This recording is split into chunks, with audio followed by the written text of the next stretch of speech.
Assalamualaikum warahmatullahi wabarakatuh. Perkenalkan, nama saya Afdal Zuriat Al-Mustafa. Saya dari Fakultas Pertanian, jurusan Ilmu Tanah. Saya berasal dari Jambi. Kali ini saya akan mengerjakan tugas bakti unan yang berjudul narasi, hati, dan logika. 1. Apa saja dampak positif AI dalam dunia pendidikan? Bisa menyimpan data yang tidak terbatas, disesuaikan dengan kebutuhan. Hal ini memungkinkan Anda bisa menjalankan suatu program yang kompleks dengan lebih baik dan aman, misalnya manajemen data bahasa sekolah dan lain-lain. Menggantikan tugas manusia yang berulang dan bersifat rutinitas, misalnya dalam pembelajaran seperti proses koreksi dan penilaian hasil belajar siswa. Memiliki ketetapan dan keakuratan dalam mengerjakan tugasnya. Karena sudah diprogramkan, maka IA dapat bekerja dengan lebih akurat dibandingkan dengan kecerdasan alami.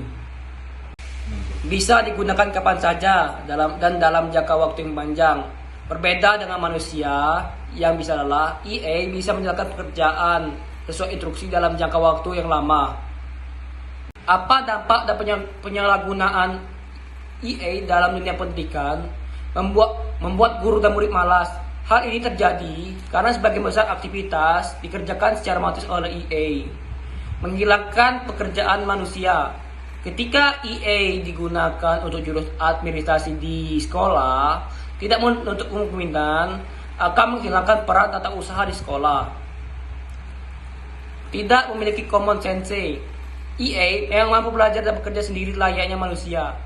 Hanya saja, IA tidak dapat memahami tujuan dari informasi itu dibuat, karena pemahaman hanya dimiliki manusia. 4. Bekerja sesuai instruksi. IA akan bekerja sesuai pengaturan program yang dibuat, sehingga IA akan bekerja sesuai data dan instruksi yang sudah dimaksudkan untuk tugas-tugas spesifik. IA tidak bisa berfungsi menjalankan tugas lain di luar yang diprogramkan. 5. IA masih kalah untuk memproses informasi yang bersifat vertikal dan membutuhkan sense yang kompleks. IA sampai saat ini hanya mampu bekerja secara paralel untuk tugas yang sifatnya rutinitas berulang-ulang, sekalipun dapat belajar sendiri. Tetapi IA akan bekerja secara spesifik sesuai input data yang diprogramkan. Misalnya, IA yang berfungsi untuk mengoreksi hasil belajar siswa tidak bisa berfungsi untuk menjalankan fungsi lain seperti mencari dan sumber belajar. 6. Resiko tinggi dibobol. IA memiliki data dan informasi yang sifat secara digital dan online. Hal ini membuat informasi penting sangat mungkin diretas oleh orang-orang lain yang tidak bertanggung jawab dan merugikan pihak Anda. 7. Pasti akan rusak.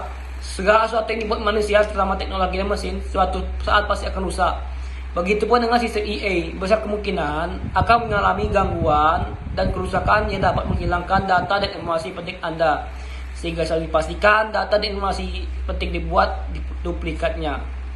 Bagaimana peran kita agar terhindar dari dampak AI dalam dunia pendidikan? Jika ada IA di tangan orang yang tidak peduli dengan kesetaraan inklusi, IA akan menjadi alat lain untuk maksimal keuntungan bagi beberapa. Contohnya seperti kita membuat tugas menggunakan IA, padahal kita bisa berpikir. Nah, itu contohnya. Demikian tugas narasi hati, narasi logika dan hati yang saya kerjakan. Saya ucapkan wabillahi taufiq wal hidayah. Wassalamualaikum warahmatullahi wabarakatuh. Selamat malam, pagi, siang.